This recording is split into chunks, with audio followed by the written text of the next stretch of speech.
emosi, bagimu surga. Kalau orang bisa menahan kata-kata yang buruk tuh, binatang semua keluar nama binatang, nama-nama yang menyakitkan keluar semua. Kan ada ya Bu ya yang seperti itu. Kata Allah, kalau kalian bisa menahan itu, walakal jannah, maka bagimu surga. Sekarang pertanyaannya, kenapa kok susah menahan itu? Anak salah, bangsatlah apa, nggak ngajarlah, keluar semua. Gitu aja nggak becus. Padahal kita tahu hadis ini dari dulu.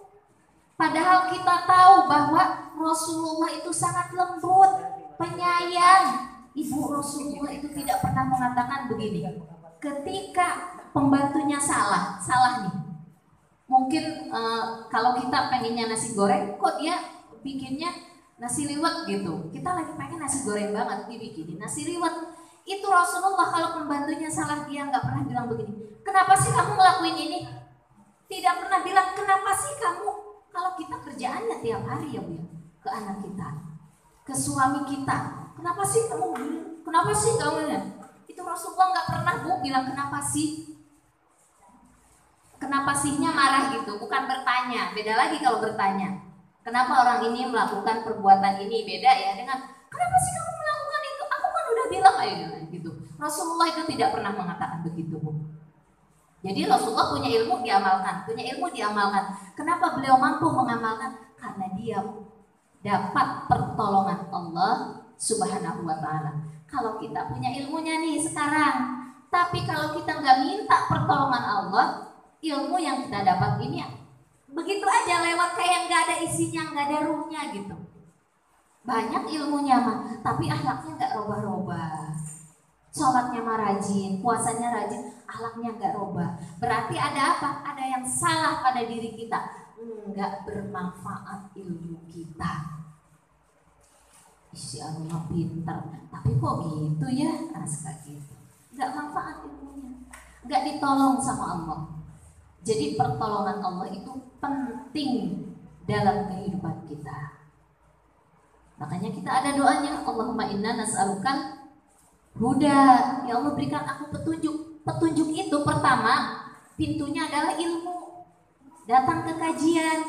Yang kedua, bukan hanya ilmu aja, kita minta tolong supaya ilmu itu Allah beri kemampuan kita untuk bisa melaksanakannya. Yang sudah dipelajari apa? Banyak. Tentang taubat, sabar, syukur, jadi orang takwa, tawakal. Itu tuh kunci surga semua Bu. Tapi bisakah kita melakukannya tanpa pertolongan Allah? Nggak bisa. Maka kita doa sama Allah, ya Allah tolong aku, ya Allah tolong ya Allah bisa melakukan ini yang Engkau ridhoi, yang Engkau senangi, sehingga kami menjadi orang-orang yang bertakwa. Kan setelah huda, Allahumma inna nas'alukal huda wa tuqa. Jadi orang takwa intinya Bu. Karena yang diharapkan Allah ketika kita meninggal dunia nanti itu jadi orang takwa. Ya ayyuhalladzina amanu taqullaha wala taku apa Bu? Wahai orang-orang yang beriman, bertakwalah kepada Allah haqqa tuqatih, sebenar-benarnya takwa. Bukan asal-asalan. Saya udah sholat kok, saya udah puasa kok, saya udah ngaji, tapi asal-asalan. Banyak yang asal-asalan. Wala tamutunna kata Allah. Jangan kalian meninggal illa wa antum muslimun, yang berserah diri, yang bertakwa Bu. Suruh sungguh-sungguh takwa kita ini. Nah ini tuh kita tidak bisa melaksanakannya kecuali atas pertolongan Allah. Tapi ilmu dulu yang harus kita miliki. Enggak punya ilmu tiba-tiba jadi orang takwa, enggak mungkin. Enggak mungkin. Ada cari orang yang tiba enggak belajar, enggak ngaji, enggak apa, ya kerjanya cuma di warung, pulang ke rumah, makan, kumpul keluarga di warung, enggak pernah ikut pengajian. Nggak pernah ikut yasinan, nggak pernah ikut tahlilan, nggak gabung dengan teman-teman, di rumah aja udah usaha nyari duit, pulang ngumpul sama suami sama istri atau sama anak, istri sama suami, balik gitu. Nggak ada yang sanggup menjadi orang yang takwa tanpa ilmunya. Jadi sekarang kita tinggal mensyukuri nikmat Allah ini. Jangan sampai nikmat Allah ini Allah cabut gitu Bu. Udah dapat tempatnya, udah dapat materinya, kemudian ngikutin hawa nafsu, kayaknya bete deh, kayak apalah gitu ya. Nah itu saya pembukaannya kembali minta tolong kepada Allah supaya ilmu yang kita dapat menjadi ilmu yang bermanfaat, nggak sia-sia. Jangan sampai ilmu kita numpuk banyak tapi manfaatnya sedikit yang dimanfaatin sama kita. Jadi itu ya Bu ya. Kemudian salawat beserta salam mudah-mudahan selalu tersanjungkan kepada baginda kita Habibana wa Nabiyana wa Syafi'ina Muhammad sallallahu alaihi wasallam. Ibu-ibu yang dirahmati oleh Allah Subhanahu wa taala, minggu lalu, pekan lalu hari Jumat kita sudah menyampaikan bahwa kunci sukses kita dalam menerapkan rukun sabar itu ada 3 ya. Yang pertama, ketika seseorang habsun nasi anit tasahuti bil makdur, orang yang sanggup menahan orang yang sanggup menahan nafsunya, menahan jiwanya dari membantah atau apa namanya Bu? Dari nafsu, dari amarah, dari marah, dari kekesalan, dia bisa tahan. Dia tidak biasanya itu orang biasanya kalau udah marah, udah itu dia udah nahan, ya Allah saya udah nahan, udah begini, udah begitu. Tapi kok berat banget ya? Berat gak Bu nahan amarah itu di dalam jiwanya? Berat banget. Saya udah nahan, tapi kok nggak selesai-selesai masalahnya. Terus Allah akan bilang, kalau kamu sudah nahan tapi masalahnya nggak selesai-selesai, berarti janji Allah bohong dong. Kan kata Allah kalau orang bisa mampu menahan itu, Allah akan kasih kesuksesan, kebahagiaan, keberuntungan. Bu Fira, saya kok nggak sukses-sukses? Saya nggak beruntung-beruntung, saya nggak bahagia-bahagia, padahal saya udah bisa nahan ini, udah bisa nahan lisan, udah bisa nahan tangan. Allah itu nggak bakalan bohong. Kan kata Allah, ya ayyuhalladzina amanu sabiru wasabiru, bersabar, ada di atas bersabar, tahan kesabaranmu, tahan dulu. Warobitu, on track di jalan Allah, jangan keluar dari yang dilarang dan yang diperintahkan oleh Allah lakukan. Jangan keluar dari koridor itu. La'allakum tuflihun, supaya kalian bisa beruntung. Kenapa saya nggak beruntung padahal saya sudah sabar? Banyak ibu-ibu yang suka gitu. Saya itu udah sabar, Bu Fila, saya itu sudah nurutin, sudah baik, sudah ini, tapi kok begini-begini aja, hati juga kesel. Udah gitu, kok nggak selesai-selesai, anak juga masih begitu, suami juga. Ada yang salah. Ada yang salah dalam proses perjalanannya. Bagaimana supaya nggak salah? Harus tahu tongkatnya. Kita nggak pakai tongkat mungkin Bu, nggak pakai GPS. Itu nanti akan saya jelaskan ya Bu ya. Benar nggak Bu? Ada yang sudah sabar tapi nggak selesai-selesai masalahnya. Nah, bisa saja dia nggak pakai tongkat, nggak pakai GPS. Jadi liar kemana-mana. Sedangkan kalau ingin ke suatu daerah, ke suatu tempat tertentu saja kan dia harus punya alamat, harus punya GPS. Kalau GPS-nya manusia, hati itu jalan. GPS-nya apa? Tongkatnya. Kemarin saya sudah sebutkan hari Rabu apa Bu? Tongkat GPS-nya kita apa? Ilmu Al-Quran dan Al-Hadis. Belum sempurna ilmunya, mungkin belum rajin ngajinya, belum sampai ilmunya, pemahamannya belum sampai ke sana. Jadi nggak ada tongkat dia, nggak ada yang mengarahkan. Yang mengarahkan itu ilmu Bu. Kita udah sabar, kata kita saya sudah rajin sholat tengah malam, saya sudah rajin duha, tapi kok masih begini? Ada yang belum sempurna berarti ilmunya, ada yang masih salah dalam diri kita, harus diluruskan. Itu kita harus punya tongkat jiwa ini. Jiwa ini harus punya yang kalau orang itu kalau kakek-kakek nenek-nenek itu ya kalau nggak pakai tongkat kan nggak bisa jalan ya.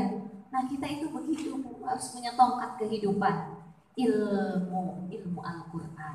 Nabi Musa selevel Nabi Musa Bu, nggak sukses dia menahan nafsunya, menahan jiwanya ketika dilarang untuk bertanya sama Nabi Khidir. Kata Nabi Khidir, kalau kamu mau jadi murid aku, jangan nanya. Gitu. Kata Nabi Musa, oke. Awalnya sih oke, kita juga suka begitu kan anak kita. Iya mah, tapi di perjalanan, mama begini, kamu kan udah janji tadi. Nah, gitu suka begitu. Nabi Musa pun begitu.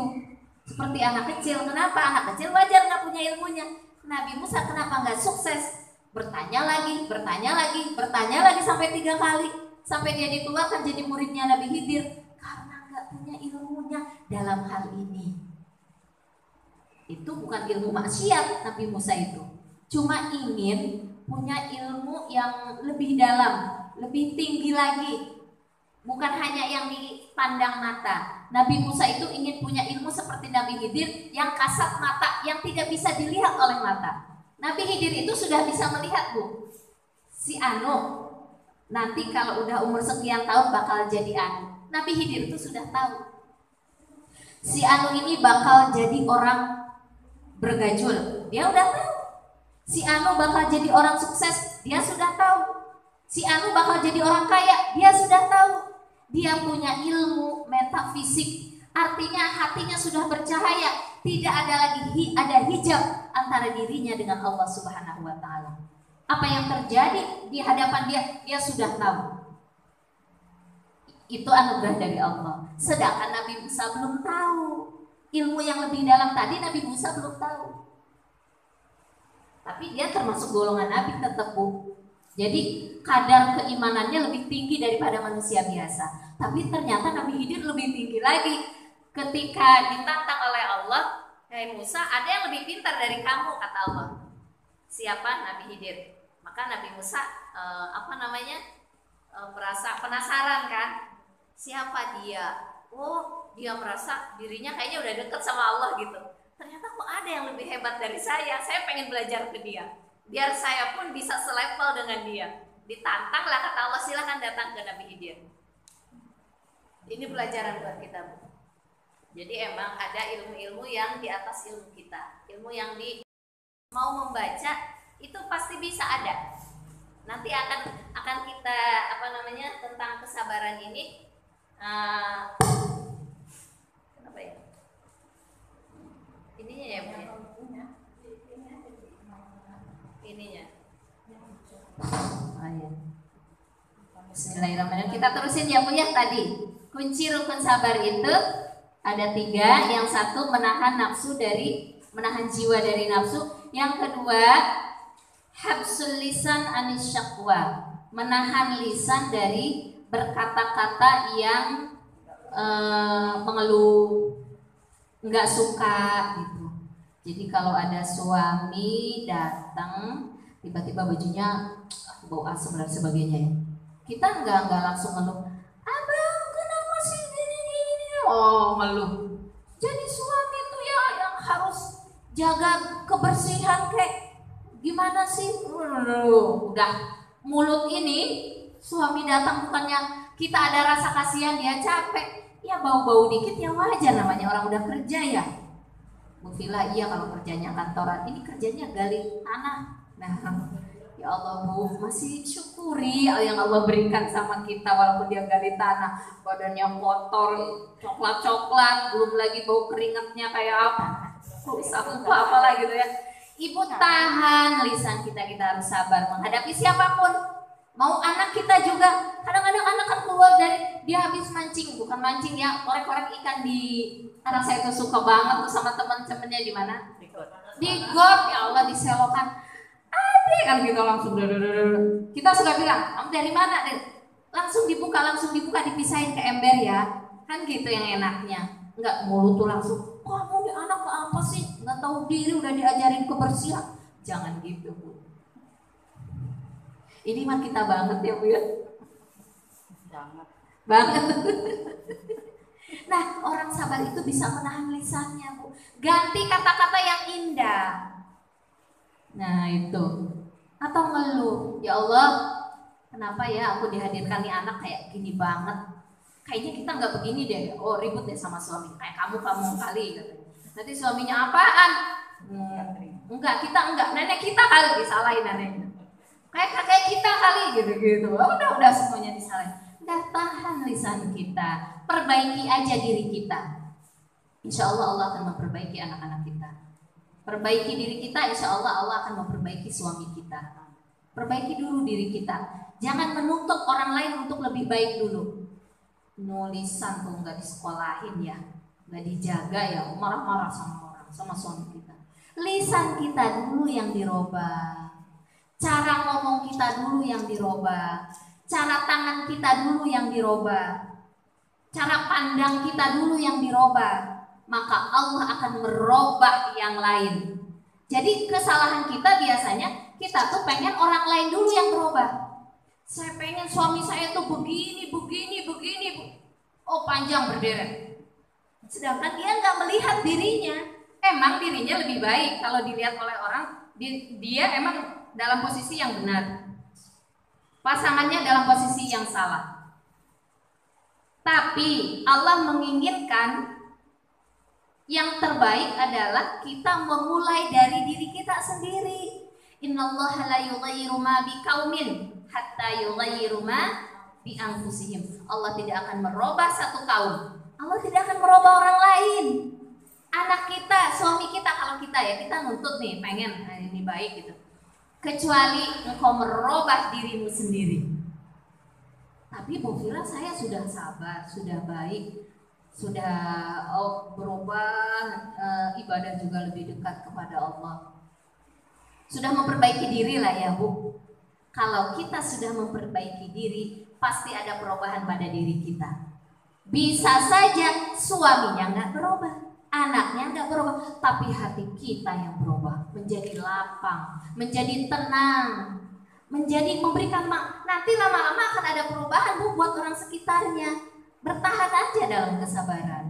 Tahan hati, tahan lisan, tahan anggota badan. Jangan kalau lagi marah tahan tuh tangan Bu. Lagi marah tahan badan kita. Saya bisa nahan Bu Vila nggak marah-marah nih kalau lagi marah sama suami sama anak. Tapi saya banting-banting piring, banting-banting gelas, HP dibanting. Kalau lagi marah banget. Nah itu lebih parah Bu. Emang mulutnya nggak jalan.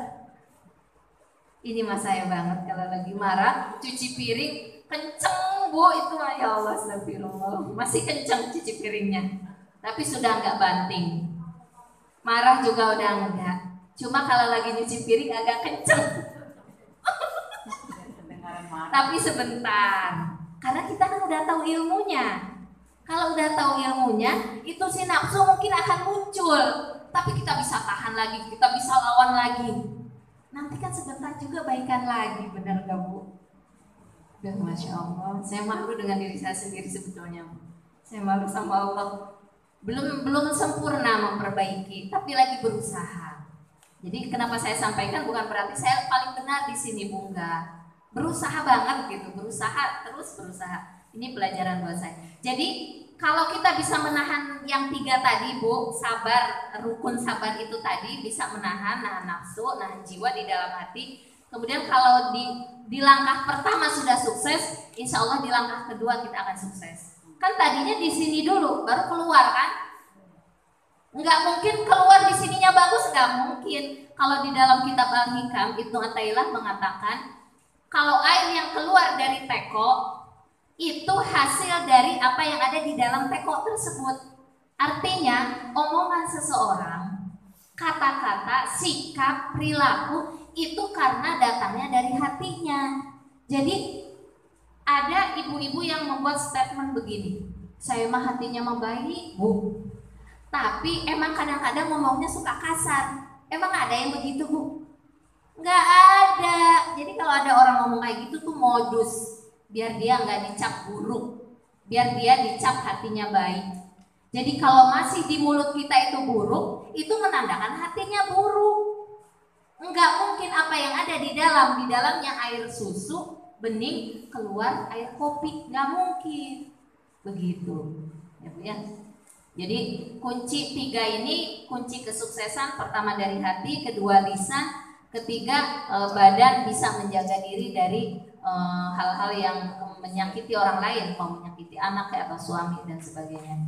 Dan selanjutnya ketika kita bisa menahan nafsu tadi, maka menahan nafsu maksiat tadi, maka kita akan mendapatkan kebahagiaan, Bu. Walaupun itu adalah sesuatu yang tidak menyenangkan, walaupun itu yang menyakitkan buat kita, itu akan menjadi suatu kebahagiaan, Bu. Akan menjadi sesuatu yang menyenangkan, akan menjadi sesuatu yang membawa ketenangan batin kalau kita sabar. Padahal itu menyesakkan hati kita, menyesakkan gitu ya. Kalau semua dinilai oleh sesuatu yang baik, maka itu hasilnya akan menyenangkan. Maka Allah tidak akan menurunkan ayat tentang walanabluwannakum bisyai'im minal khaufi wal ju'i wa naqsim minal amwali wal anfusi was samarat wa basyiris sabirin. Apa yang diberitakan oleh Allah kepada kita? Itu ayat sebelum wabasyiris sabirin. Allah menyatakan yang buruk-buruk mengenai kamu, berilah kabar gembira. Jadi orang yang mendapatkan sesuatu yang tidak menyenangkan, Allah memberikan sesuatu yang hebat kepada orang yang mampu menahan sabar, kepada orang yang ketika ditimpakan satu musibah, mungkin tiba-tiba dia dikasih sakit sama Allah yang lama, dikasih stroke gitu Bu. Tiba-tiba enggak punya pekerjaan lama suaminya. Kata Allah, kalau dia sabar, wabasyiris sabirin, berikan kabar gembira. Jadi kegembiraan ini akan didapatkan oleh orang-orang yang mendapatkan penderitaan, yang mendapatkan ujian, yang mendapatkan musibah yang tidak menyenangkan, tapi dia akan bahagia, dia akan tetap gembira gitu Bu. Kegembiraan ini kan Allah bilangnya wabasyiris sabirin. Ibu bisa dipahami nggak? Saya agak sulit menyampaikannya ya. Ketika saya mempelajari ini ayat ini, oh jadi kebahagiaan itu bukan hanya dimiliki oleh orang yang harus selalu punya duit banyak. Di sini Allah bilang wabasyiris sabirin, berikan kegembiraan, kabar bahagia bagi orang yang dapat ujian. Yang nggak punya duit, berikan kabar gembira. Yang punya musibah, dia akan gembira. Tapi syaratnya sabirin, bersabar. Syaratnya itu, maka kalian dalam kondisi apapun akan bahagia. Kondisi apapun kalian akan bahagia. Emang Bu, kalau orang udah punya duit banyak akan selalu bahagia? Kan kita udah tahu rumus kehidupan, tidak semua orang punya duit bahagia, betul nggak Bu? Tidak semua pejabat yang punya kedudukan tinggi bahagia. Tidak semua orang yang sudah nikah bahagia. Dan tidak semua yang belum nikah nggak bahagia. Dibalik sekarang, tidak semua yang miskin sengsara. Tidak semua yang miskin sengsara, banyak yang miskin bahagia. Tidak semua yang tidak punya suami atau si cowok belum punya jodohnya gitu sengsara. Tidak semua. Tidak semua yang kena sakit stroke atau anaknya idiot, tidak semuanya sengsara. Ada yang menyatakan saya bahagia dengan keadaan ini. Kenapa dia bahagia? Itu udah janji Allah Bu. Wabasyiris, berikan kabar gembira, bahagia dia. Kenapa? Sabirin, bagi orang-orang yang sabar. Tapi berat ya. Menahan sabar itu berat ya. Ibu, ada orang bilang begini, saya sudah gak tahan lagi. Saya sudah nyerah. Saya sudah tidak kuat lagi. Kata Allah apa?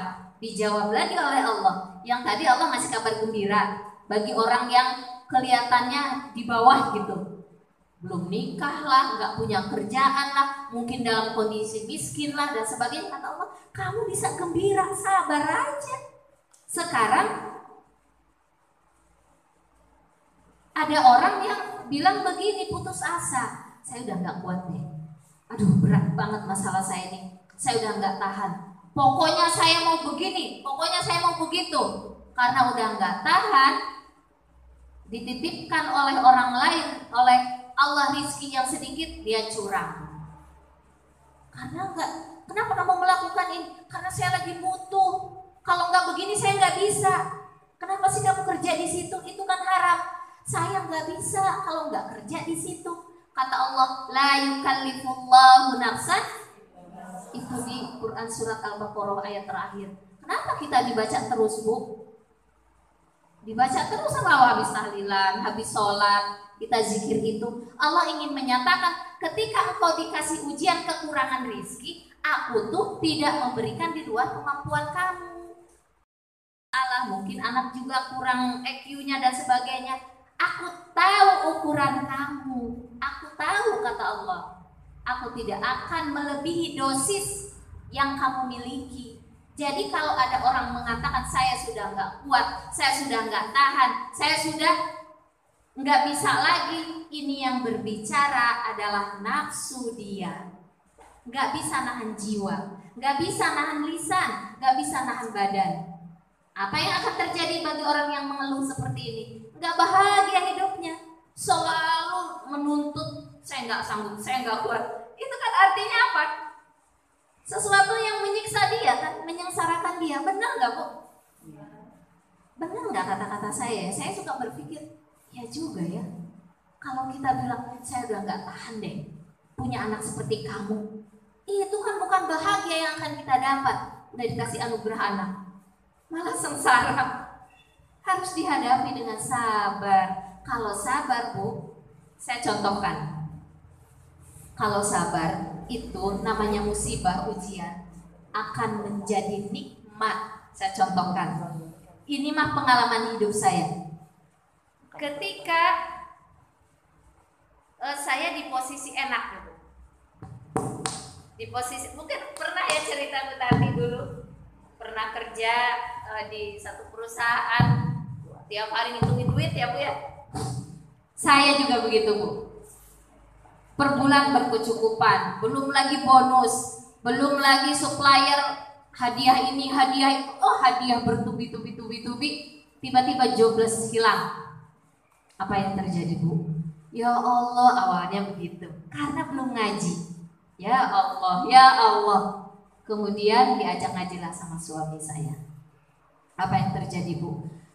Astaghfirullahaladzim, saya mohon ampun kepada Allah. Saya belajar tentang ridho, tentang sabar, tentang syukur. Ketika hidup ingin bahagia, diberikan konsep 3 ini sama guru saya. Kita ridho, ya Allah, Bu, plong di sini tuh. Plong ketika kita ridho, ya Allah, ini tuh Engkau yang menghadirkan. Yang ngasih rizki tuh Engkau, yang ngasih kalau anak ya anak Engkau gitu.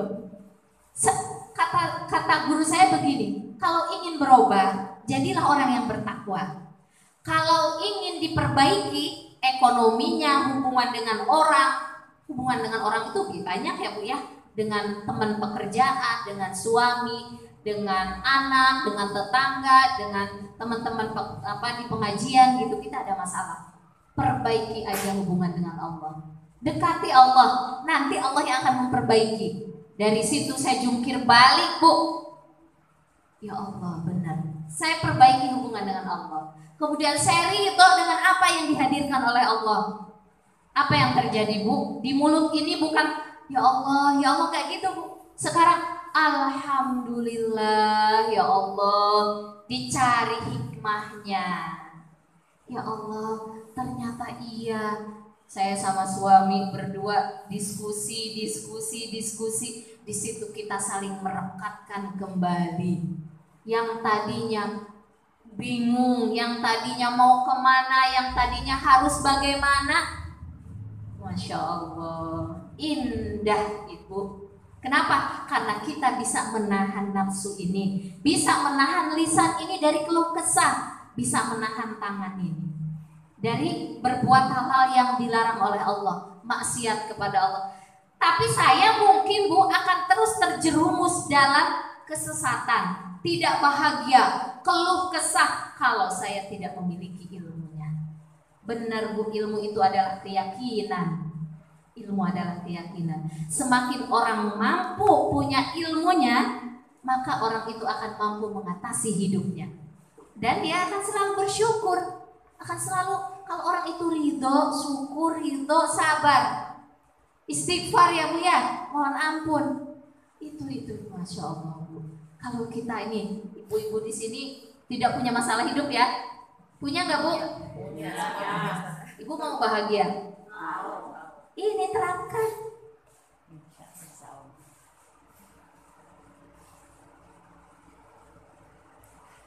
Nah, ketika kita sudah berusaha ingin menjadi orang takwa, ingin menjadi orang yang benar, ingin menjadi orang yang sabar, harus punya JPS atau disebut juga ilmu atau tongkat dalam jiwa kita.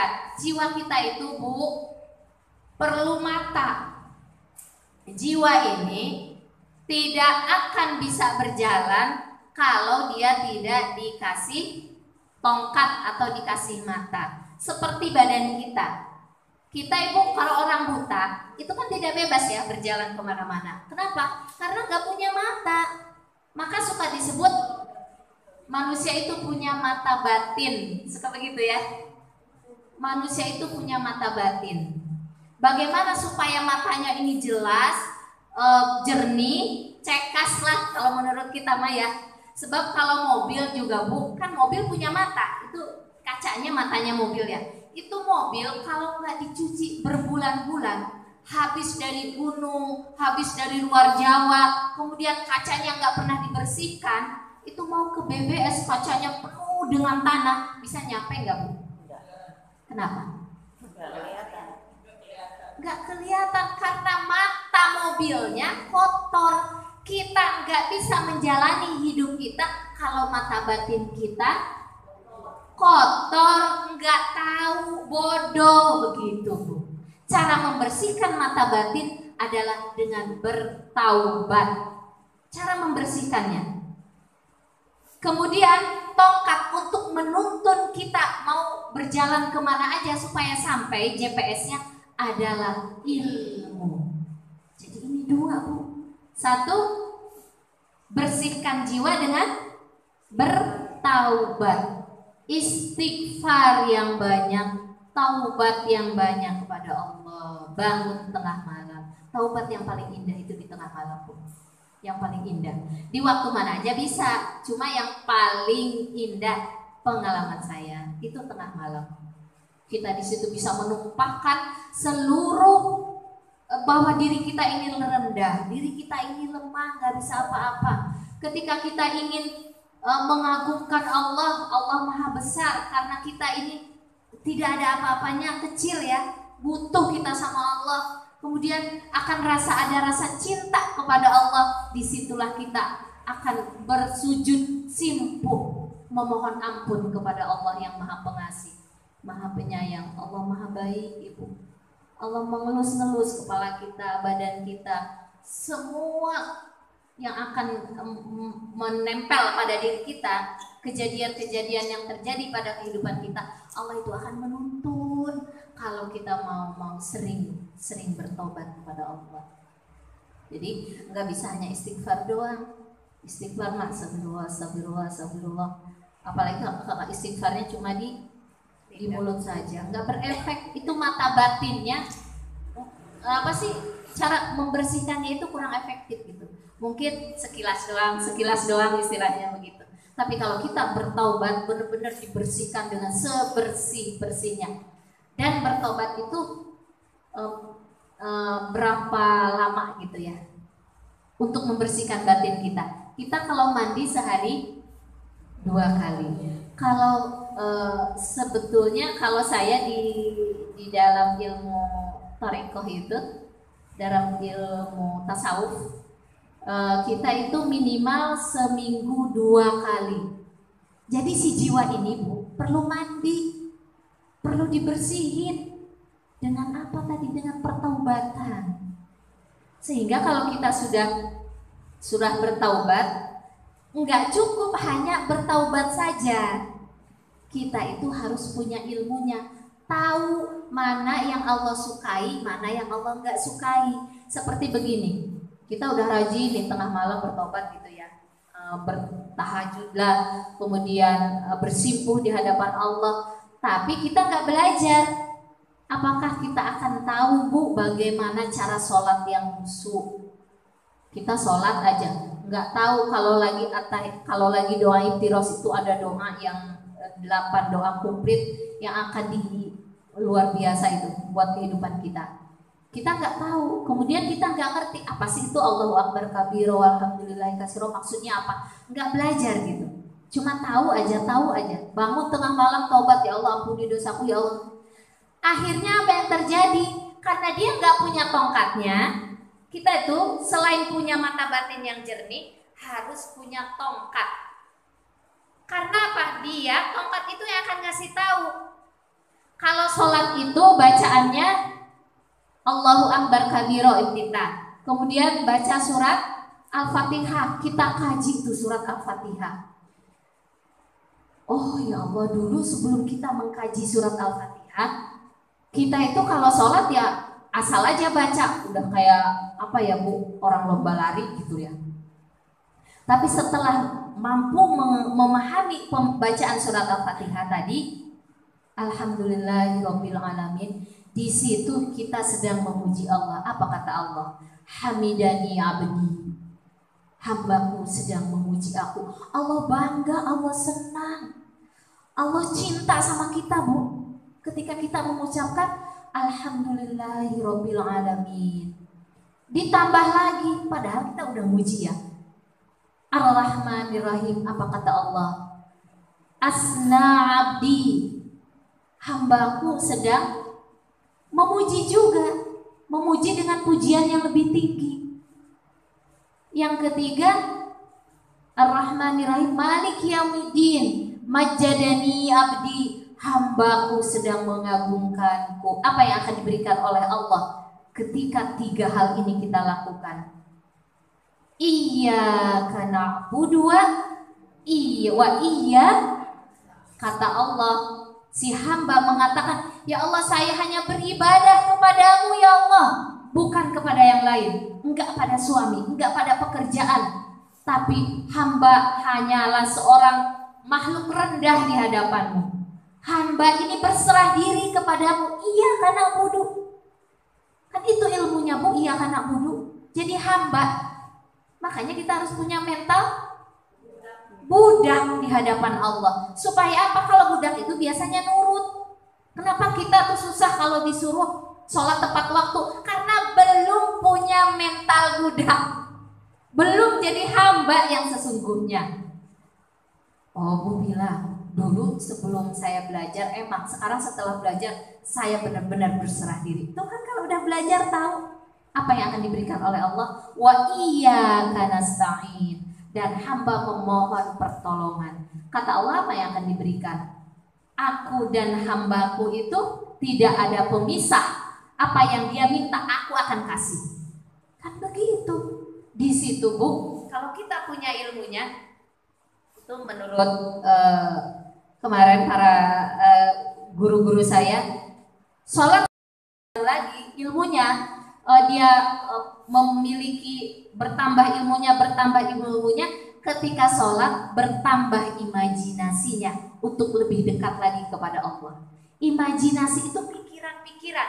Ibu kalau sholat kan berpikir ya, kita tuh sedang dekat sama Allah ya.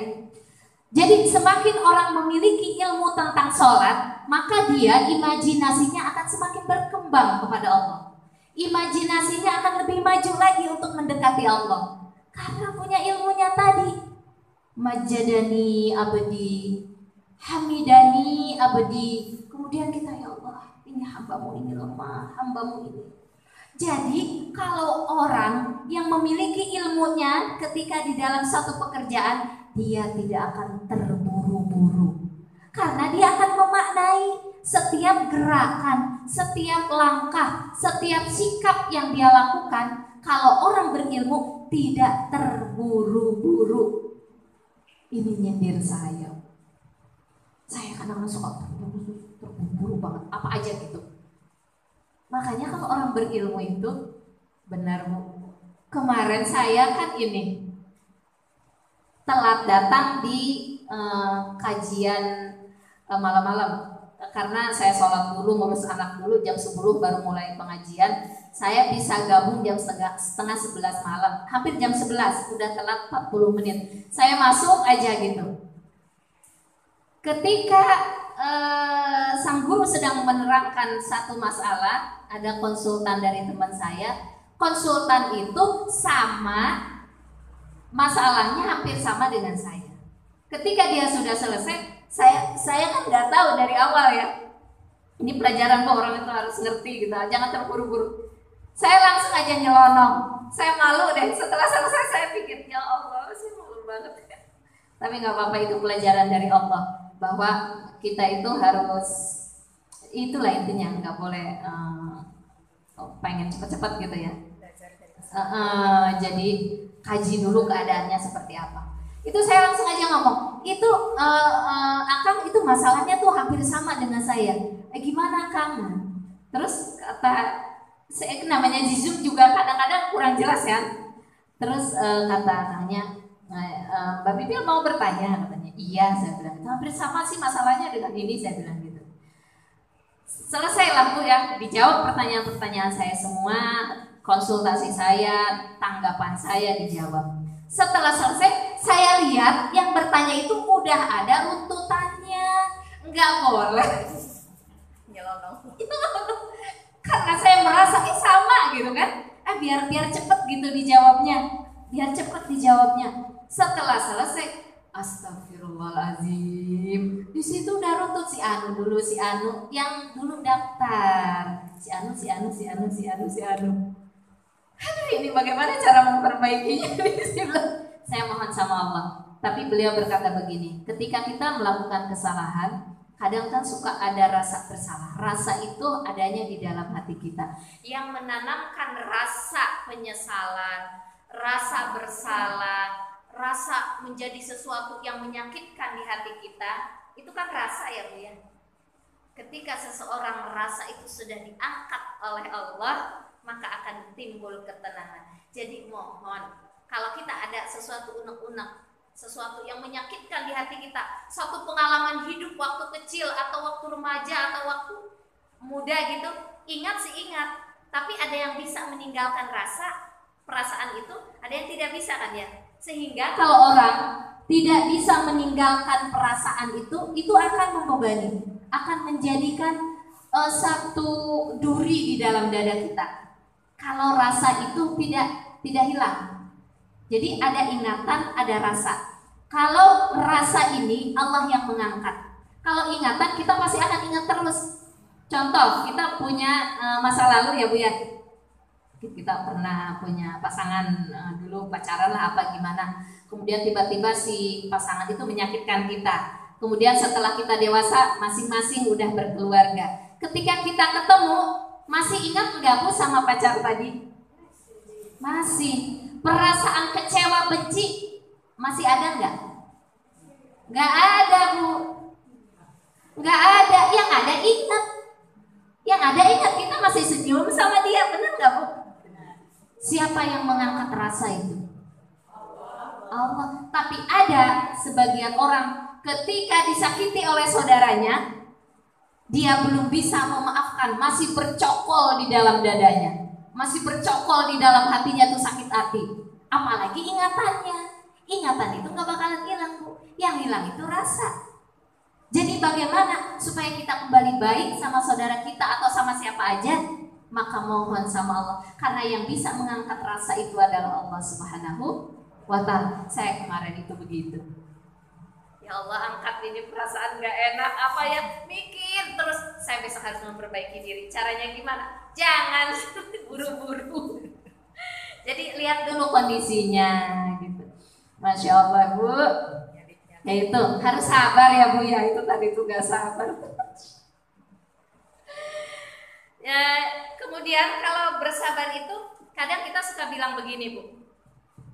Ini mah cerita hidup aja Bu ya. Jadi banyak cerita saya.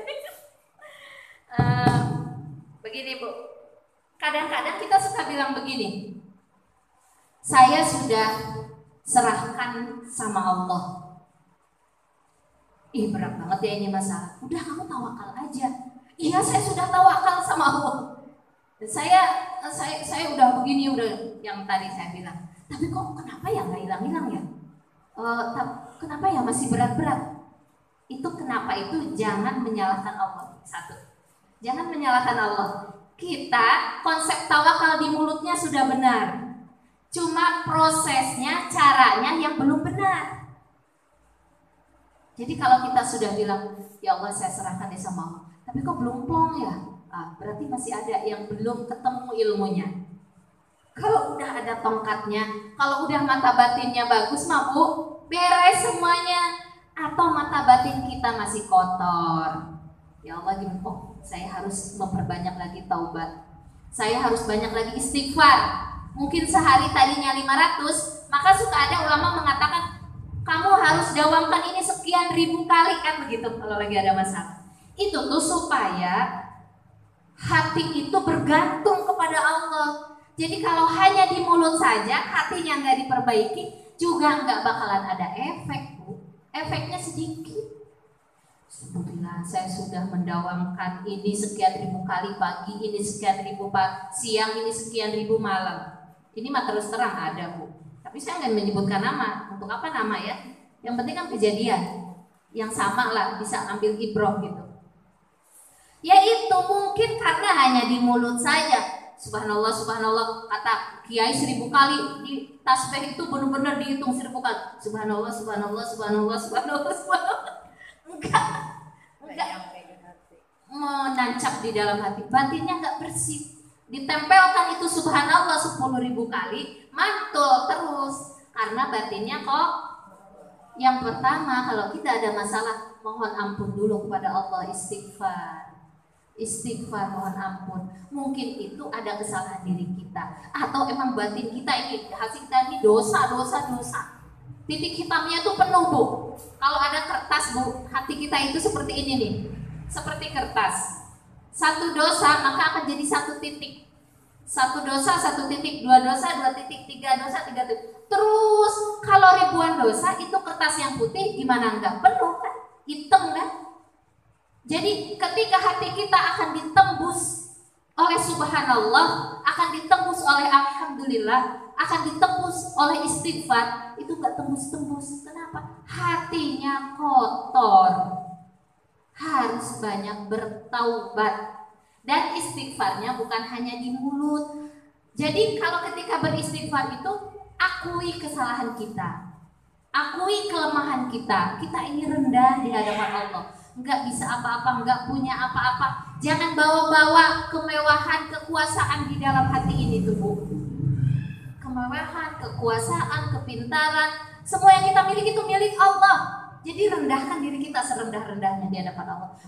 Ya Allah, ampuni dosa saya. Ya Allah. Jadi benar-benar dalam istighfarnya, bertaubat kepada Allah, nangis kepada Allah. Itu mata batinnya supaya bersih. Setelah itu nggak cukup di situ, ibu harus punya ilmunya, ngaji. Datang ke kajian. Datang. Nggak bisa kalau nggak punya ilmunya. Nanti habis istighfar, masalah datang terus, sedangkan masalah itu harus dijawab. Sedangkan jawaban yang harus punya ilmunya, muter-muter aja di situ. Rajin sholat mah, rajin puasa mah, tapi nggak kelar-kelar, nggak keluar-keluar tuh dari masalah itu. Nah, jangan salahkan Allah tuh. Kadang ada orang, saya sudah rajin sholat, saya sudah rajin puasa, buktilah infak banyak, tapi kok masih begini? Mungkin belum belajar dia. Nggak kelar, dia nggak punya tongkat dalam hidupnya. Nggak punya tongkat, nggak yang membimbing gitu. Tongkat itu kan yang membimbing. Kalau nggak punya tongkat, dia liar ke sana, dia liar ke sana, dia liar padahal jalan itu ada di depan dia. Tapi kalau dia punya tongkat, ketika dia mau belok kanan, si tongkat itu narik sini ke depan. Mau belok kiri, si tongkat narik lagi. Nggak boleh ke sana, itu salah. Ketika dia mau belok ke belakang, mau balik arah, si tongkat tuh bilang harus ke depan. Jadi tongkatnya adalah